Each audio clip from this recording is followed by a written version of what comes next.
Hello everyone, and welcome back to Voxel Tales. My name is Dan, and in the comments on last week's episode, longtime viewer GD commented, "Damn near everything in Spectrum needs a structure. The pigment pedestal is the largest one. You will need to desecrate a church to finish it, eventually." Challenge accepted. I don't think that were a challenge, Dan. Shush! I mentioned in my comment back that I have a big open space beside the cemetery that could accommodate a church. So I went into creative and got to designing. And right here in my hand is a parts list for what I've come up with so far. I say so far because I worked on it for most of what would have been yesterday's recording session and didn't have an entire church by the time I was done. So I figured if we were going to have an episode this week, I'd better make a schematic of what I have done and actually, record some footage to turn into one. Now, I have placed the schematic over there and I still need to clear some more room for it, so I should probably do that before I do anything else. Cue the land clearing time-lapse.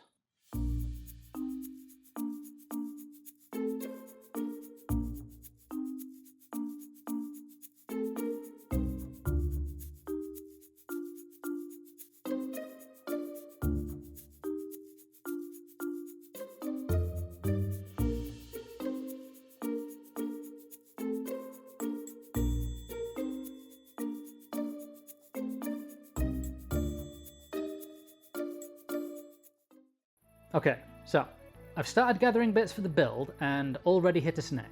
Surprise, surprise. Yes, well, the thing is, while I'm pretty sure I have enough of just about everything on the list, I decided to go with dark prismarine for the roof, and I'm quietly confident that I don't have very much of that, if any.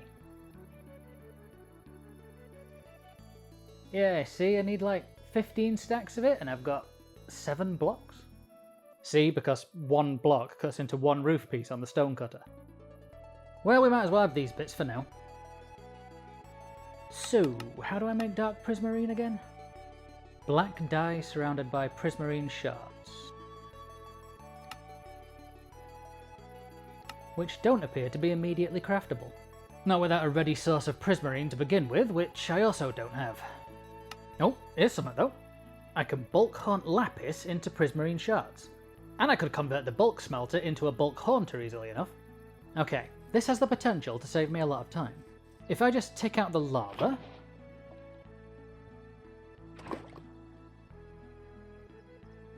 smash out these, and replace them with soul soil, I should be able to light them with my flint and steel. Like so. And there we go. Bulk haunting station is go. Okay, so if I now go chuck a bit of lapis on this belt, we should have our hands on some prismarine shards in no time flat. Lapis? We'll just do what? 4 stacks for now? 2, 3, 4.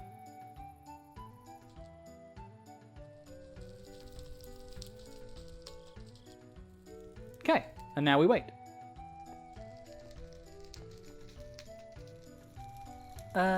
Snake? I'm not sure what the haunting process does, but I doubt it's going to be good for you. Come on. There we go. I've got enough spooky stuff around here without you being one and all. Oh, look, some's changed already. Once all the prismarine was done haunting, I came away with nearly 3 stacks of shards and nearly a stack of crystals. Unfortunately, while the crystals could be used for a lot of things, I lacked the equipment necessary to turn them into shards, which was a shame. An even bigger shame was that the shards I generated only translated into 23 pieces of dark prismarine, which barely put a dent in our 14 stack target. And even if I converted all the lapis I had, it wouldn't even be close. Well, chin up everyone, it just means we're going to have to go cave-in for some more lapis, or failing that, we'll have to go rip apart an ocean monument. But we'll cross that bridge when we come to it. Before we do any of that though, I want to try something over at the shed. Meet me there. Last time we unlocked a few bits in this Spectrum book. Now, where was it? Yeah, here we go, look. Glow vision goggles. They just need 3 rabbit hides and a couple of glow ink sacks, and so long as we're carrying glow ink in our inventory, they'll give us night vision, which should come in handy while we're hunting for lapis. And I've got all the bits to make them. Never killed a rabbit in 55 episodes, but still got 30 hides and 2 feet. I don't even think I've killed that many glow squids, I just keep finding sacks lying around. See, look, 48 of them. I've never even seen 48 glow squids, never mind kill them. Anyway, let's go whip us up some goggles. Duh, duh, duh. There we go. Now, why can't I pick them up? Oh, right, I need to use the paintbrush, don't I? Ooh, well aren't we fancy? You'll always get extra points from Dan for fancy. Right, paintbrush. And go. And music as well, top marks for effort.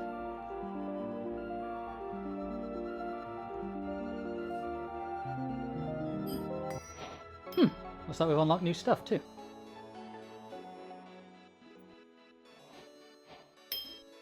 Lots of new stuff. Neat. I shall look into all that at some point, but for now I'm going to put the book away and we're off caving. Now, I deliberately left the hole open where the shed used to be in case we needed to access these higher caves.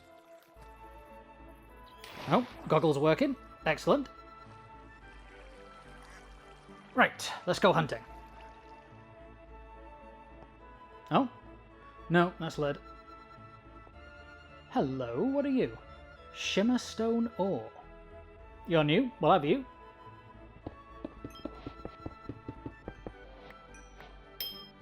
Okay, well, that looks to have unlocked even more stuff we need to look into down the road. I'll tell you what, I'll go find some lapis and we'll rendezvous afterwards. Right! Change of plan, because that wasn't an utterly frustrating waste of time and energy. No, all fun, all the time. Anyway, as you can see, we're now on our way to an ocean monument. But I'm also grossly underprepared, so once we find it, we're going to set up a waystone and then go back and get some supplies. There it is, guys. And you know, I might be able to get these shards we need from killing all these guardians milling about outside.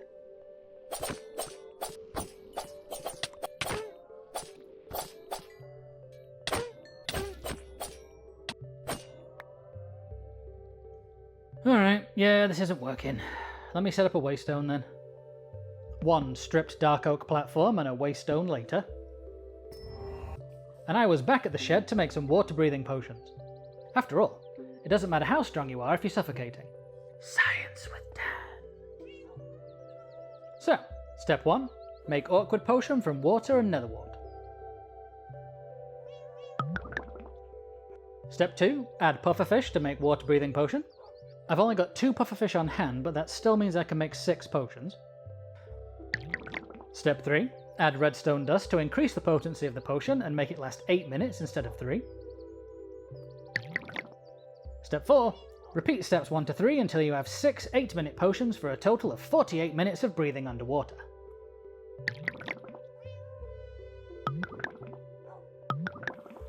That should be plenty, but oh no. These are just the backups, because we're going to be making one of these diving helmets, which when paired with a back tank will allow us to breathe underwater. Boom, just like that. And also boom. And you know what? While we're prepping, we'll also have a set of diving boots, because these will let us walk around properly underwater. But wait, there's more! I'm going to enchant the back tank so we have the highest air capacity available. I've not got enough levels. Oh, wait though. I have got a few bottles of enchanting.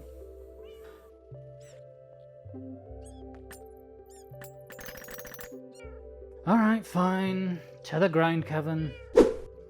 Real world side note, I really miss the Create Enchantment Industries mod. For whatever reason, the devs didn't update the Fabric 119 version to work with the 0.5F version of Create. So when I updated all the other Create stuff in this world, I had to turn off Enchantment Industries, and that removed all the automatic XP gathering I had going on with these farms. No, well, suppose it just means I'll have to figure something else out eventually. Maybe I'll make one of those ender things. Anyway, sorry, back to the video. Once I'd ground up enough XP to enchant the back tank, I gathered up all the tomes I'd amassed since the last time I checked, and gave myself a quick level up.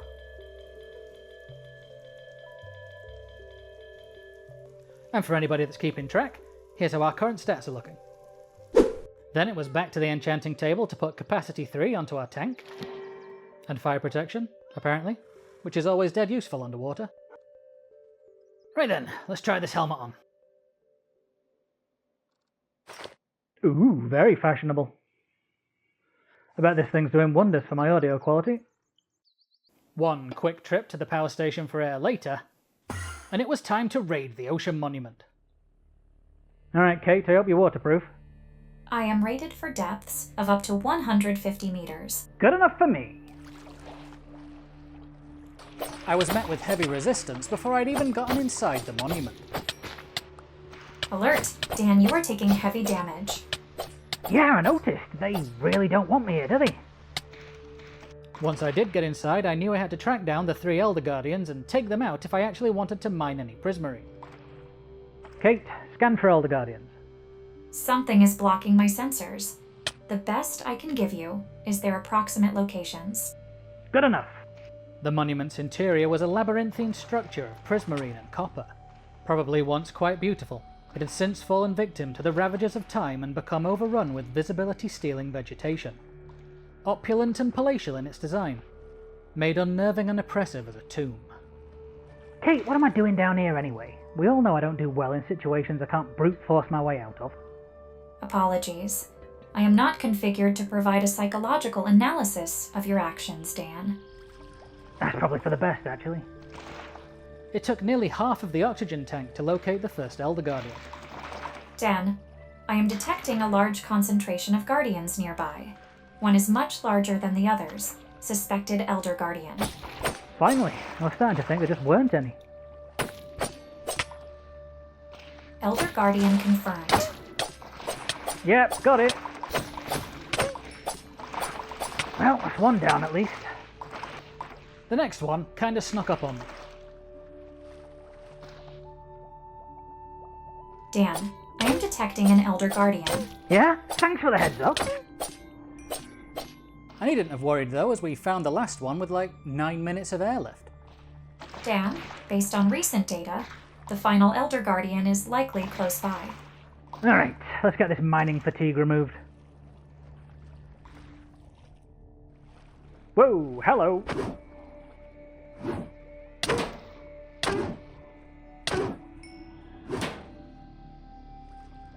Alright, now we just have to wait out the timer and we can bust our way out of here.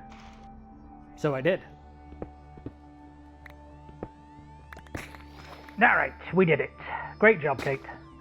Now we can harvest the heck out of this place. Back on my little log platform, I set up the chunk eater to see if I'd remembered to empty it since the last time I used it. To the surprise of absolutely no one, I had not. Although it wasn't as bad as it could have been and was quickly emptied out. A quick trip back to base for repairs and air later, and I set the machine loose on the monument. And go. Needless to say, it made short work of everything in its path.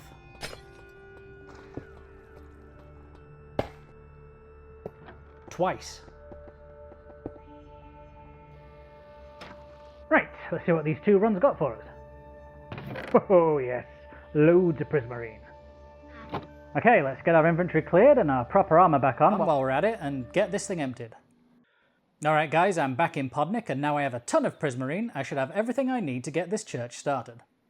But I won't bore you with the material crafting and just get Editor Me to fast forward to the building time lapse. See you afterwards.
There it is, guys, the Sweet Baby Jesus Church of the Orphans.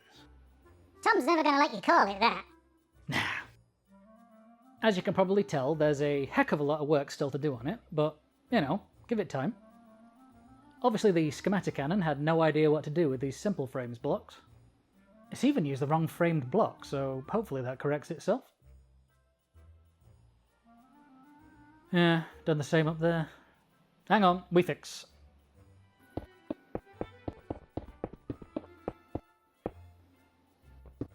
That's better. Okay, and it's missed half the roof. Part of the course. Hang on.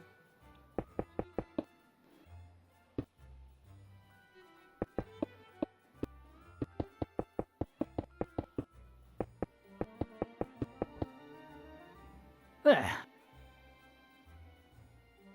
Now that's done, I better get some lights in there before it turns into a mob farm. Alrighty, that should keep the place mob-free while I'm working on it. What do we reckon? Not a bad day's work, I'd say. Well guys, that's it for this one. The new church needs a lot of work, but it'll get there. In the meantime, thank you all so much for watching. If you enjoyed the show, then help us grow by subscribing and leaving us a cheeky like and a comment below. I've been Dan. This has been Voxel Tales, and until next time remember, be good. And if you can't be good, don't get caught. Bye guys.